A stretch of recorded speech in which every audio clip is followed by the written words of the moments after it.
So friends, बिना किसी देरी के शुरू करते हैं आज की अपनी इस बेहतरीन वीडियो को। अगर आप भी इंग्लिश अच्छे से बोलना चाहते हो और अपनी इंग्लिश को इम्प्रूव करना चाहते हो तो बस इस वीडियो को एंड तक देखते रहना। यहाँ पर ये बोल रही है कि पिछले हफ्ते मैंने जो लैपटॉप खरीदा था वो ठीक से काम नहीं कर रहा। इंग्लिश में हम बोलेंगे the laptop that I bought last week is not working properly. यहाँ पर दैट की जगह हम विच का भी यूज़ कर सकते हैं। वैसे भी कह सकते हैं कि the laptop which I bought last week is not working properly, यानी पिछले हफ्ते जो मैंने लैपटॉप खरीदा था वो ठीक से काम नहीं कर रहा। लगता है इस लैपटॉप में कुछ कमी आ गई है। कह रही है कि लगता है इस लैपटॉप में कुछ कमी आ गई है। तो लगता है इस सेंस के लिए या तो हम बोलेंगे देयर सीम्स टू बी, या हम सिंपली कहेंगे इट सीम्स लाइक, या देयर सीम्स टू बी। तो सबसे पहले हम देयर सीम्स टू बी का यूज करेंगे। कह रही है कि लगता है इस लैपटॉप में कुछ कमी आ गई है। There seems to be a problem with this laptop. There seems to be a problem with this laptop, यानी ऐसा लगता है, ऐसा सीम हो रहा है, यानी ऐसा लगता है कि इस लैपटॉप में कुछ कमी आ गई है। There seems to be a problem with this laptop, या हम बोलेंगे it seems like there is some issue with this laptop. It seems like there is some issue with this laptop. इसका मतलब है कि लगता है इस लैपटॉप में कुछ कमी आ गई है। मैं लैपटॉप खरीद कर पछता रही हूँ। बहुत ही सिंपल है इसे। देखो, जब भी हम कुछ करके पछताते हैं, यानी पछताना, सबसे पहले देखो कह रही कि मैं लैपटॉप खरीद कर पछता रही हूँ। I regret buying this laptop. I regret buying this laptop. Regret के बाद जो भी वर्ब आएगी इसमें आएंगी। जैसे कि मैं यहाँ आकर पछता रहा हूँ, तुम कहीं चले गए और वहां जाकर अब तुम पछता रहे हो कि मुझे यहाँ नहीं आना चाहिए था, टाइम वेस्ट हो रहा है, और आप कह रहे हो कि मैं यहाँ आकर पछता रहा हूँ। तो बिल्कुल इस स्ट्रक्चर का हम यूज करेंगे I regret coming here. I regret coming here. आप कह रहे हो कि मैं तुमसे शादी करके पछता रहा हूँ, तो आप बोलोगे I regret marrying you. I regret marrying you. इसी तरीके से यहाँ पे कह रही है कि मैं ये लैपटॉप खरीद कर पछता रही हूँ क्योंकि एक हफ्ता भी नहीं चला है, खराब हो गया, इसलिए बोल रही है कि I regret buying this laptop. मुझे इस लैपटॉप को खरीदने के अपने फैसले पर पछतावा हो रहा है। अब हम इसे थोड़ा बड़ा कर रहे हैं कि मुझे इस लैपटॉप को खरीदने के अपने फैसले पर पछतावा हो रहा है। इंग्लिश में बोलेंगे आई एम रिग्रेटिंग, यानी मैं पछतावा कर रही हूँ, पछता रही हूँ। I M regretting my decision, अपने फैसले पर। किस पे पछता रही हूँ? अपने फैसले पर। I am regretting my decision, मैं अपने फैसले पर पछता रही हूँ टू परचेज दिस लैपटॉप। ये लैपटॉप खरीदने का जो मेरा फैसला था उस पर मैं पछता रही हूँ। I am regret my decision to purchase this laptop. इस लैपटॉप को खरीदे एक हफ्ता नहीं हुआ और ये खराब हो गया। आगे बता रही है कि इस लैपटॉप को खरीदे एक हफ्ता नहीं हुआ और ये खराब हो गया। तो ये थोड़ा बड़ा सेंटेंस, इसलिए ध्यान से देखना। सबसे पहले कह रही है कि it has been less than a week, यानी एक हफ्ते से कम हुआ है। कहने का मतलब है कि एक हफ्ता भी नहीं हुआ। It has been less than a week since I purchased this laptop. जब मैंने लैपटॉप खरीदा था एक हफ्ता भी नहीं हुआ। It has been less than a week since I purchased this laptop and it has already become defective. And it has already become defective, और ये पहले ही खराब निकला, यानी खराब हो गया।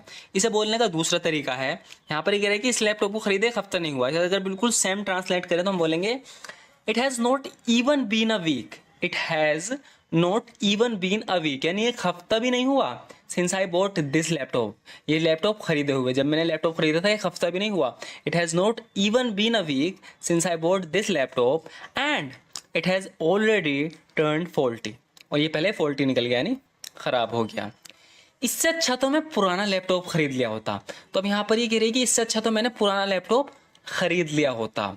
तो यानी कि बात तो हो गई, अब जो होना था बस हम पछता रहे हैं कि ऐसा नहीं तो वैसा हो गया होता। जब भी हम इमेजिन करते हैं कि इससे अच्छा तो मैंने पुराना खरीद लिया होता, लेकिन अब कुछ हो नहीं सकता क्योंकि हमने नया खरीद लिया और वो खराब निकल गया। अब तो हम सिर्फ इमेजिन कर सकते हैं कि पुराना खरीद लिया होता इससे अच्छा। तो इस तरीके के लिए जब कुछ हो जाता है सिर्फ हम इमेजिन नहीं करते हैं, पछताते हैं, तो वुड हैव का यूज करेंगे। I would have been better off, यानी मैं बेटर ऑफ रहती, यानी अच्छी रहती, buying an old laptop instead, यानी इसके बजाय पुराना खरीद के ही मैं बढ़िया रहती। कहने का मतलब है कि इससे अच्छा मैंने पुराना खरीद लिया होता। I would have been better off buying an old laptop instead. I would have been better off buying an old laptop instead, यानी इससे अच्छा तो मैंने पुराना लैपटॉप खरीद लिया होता। या आगे कह रही है कि मुझे इसके बजाय एक पुराना लैपटॉप खरीदना चाहिए था, वो इससे अच्छा होता। देखो, चाहिए था, चाहिए के लिए हम शुड का यूज करते हैं। चाहिए था, शुड हैव का यूज होगा यहाँ पर। आई should have bought N old laptop instead, यानी इसके बजाय मुझे पुराना लैपटॉप खरीदना चाहिए था, वो इससे अच्छा होता। अब भी यहाँ पर इमेजिन ही कर रहे हैं, क्योंकि इससे अच्छा नहीं हो सकता, क्योंकि हमने पहले ही खरीद लिया, अब तो हम सोच रहे हैं कि वो इससे अच्छा होता अगर मैं ऐसा कर, तो फिर से वुड हैव का यूज़ करेंगे, it would have been better than this, it would have been better than this, यानी वो इससे अच्छा होता। I should have bought an old laptop instead, इसके बजाय मुझे पुराना लैपटॉप खरीदना चाहिए था, it would have been better than this, वो इससे अच्छा होता। एक हम इस तरीके से पछताते हैं, काश मैंने ऐसा कर लिया होता, है ना, तो उसके लिए बोलेंगे आई विश। यहाँ पे कह रही कि काश मैंने एक पुराना लैपटॉप खरीदा होता, वो इससे अच्छा होता। आई wish I had bought an old laptop, I wish कुछ कर लिया होता पास्ट में, तो आई हैड का यूज करेंगे, उसके बाद वर्ब की थर्ड फॉर्म, जैसे कि पास्ट परफेक्ट होता है, I wish I had bought an old laptop, काश मैंने पुराना लैपटॉप खरीदा होता, it would have been better than this, वो इससे अच्छा होता। समझ नहीं आ रहा अब मुझे क्या करना चाहिए, इंग्लिश में बोलेंगे I don't understand what I should do now, I don't understand what I should do now, यानी समझ नहीं आ रहा अब मुझे क्या करना चाहिए, I don't understand what I should do now. एक तो काम बहुत है और ऊपर से ये काम सुबह तक ख़त्म करना है। अब ये बहुत ज़्यादा परेशान है क्योंकि इसका लैपटॉप ख़राब हो गया और लैपटॉप से इसे काम करना था। तो यहाँ पर बता रही है कि समझ में नहीं आ रहा क्या करूँ, एक तो काम बहुत है और ऊपर से ये काम सुबह तक ख़त्म करना है, यानी काम सर पे बहुत है और सुबह तक उसे ख़त्म भी करना है, दो चीज़ हैं। तो हम यहाँ पे बोल रहे हैं एक तो, इसके लिए हम बोलेंगे firstly there is a lot of work, firstly there is a lot of work, एक तो काम बहुत है और ऊपर से, मैंने पहले बताया इसके लिए यूज़ करते हैं and on top of that, and on top of that, और ऊपर से this work needs to be completed by morning, और ये काम सुबह तक ख़त्म भी होना है। बहुत ही यूजफुल सेंटेंस है, ध्यान रखना। Firstly there is a lot of work, एक तो काम बहुत है, and on top of that, और ऊपर से this work needs to be completed by morning, और ये काम सुबह तक होना है। अगर इसे हम एक दूसरे तरीके से कहें तो सबसे पहले हम बोलेंगे फर्स्टली और सेकेंडली। यहाँ हम ऊपर से इस सेंस के लिए बात नहीं करेंगे, हम बोलेंगे सिंपल कि एक तो काम बहुत है, दूसरा ये काम सुबह तक ख़त्म होना है। इस तरीके से भी हम कहते हैं ना कि एक तो काम बहुत है, दूसरा ये काम सुबह तक ख़त्म होना है। तो इसे बोलेंगे firstly I have heavy workload, I have heavy workload भी हम बोल सकते हैं। कहने का वही मतलब है कि काम बहुत है, मेरे पे वर्कलोड बहुत ज़्यादा है।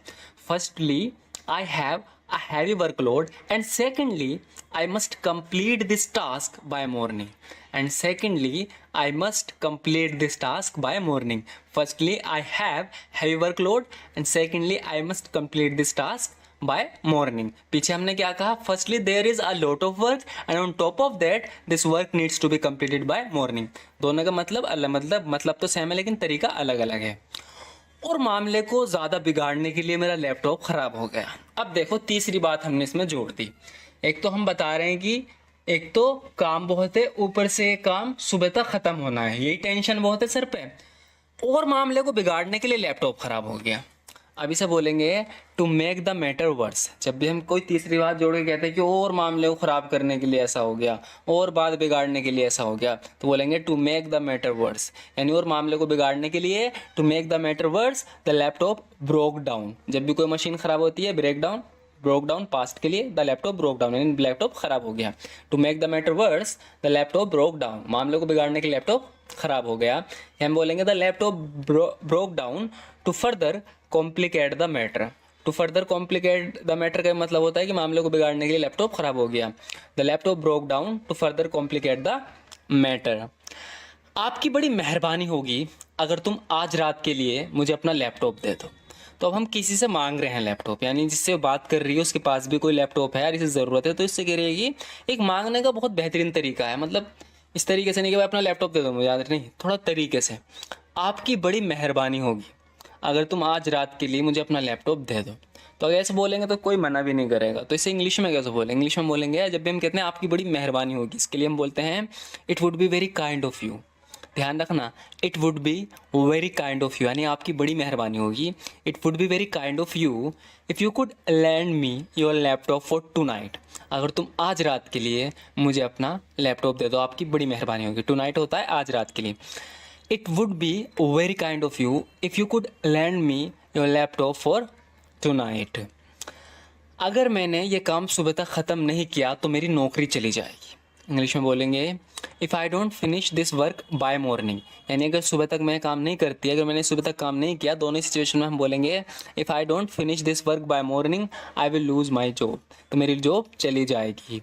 If I don't finish this work by morning I will lose my job, अगर मैंने काम सुबह तक ख़त्म नहीं किया तो मेरी नौकरी चली जाएगी। या हम ऐसे भी कह सकते हैं कि if I don't get this task done by morning, if I don't get this task done by this morning I will be unemployed, मैं अनएम्प्लॉयड हो जाऊंगी। कहने का मतलब है मैं बिना नौकरी के हो जाऊंगी, मेरी नौकरी चली जाएगी। If I don't get this task done by morning. So friends, आज की वीडियो में बस इतना ही। आपको वीडियो कैसी लगी ज़रूर बताना, वीडियो अच्छी लगी तो लाइक ज़रूर कर देना। Thank you so much for watching this video friends.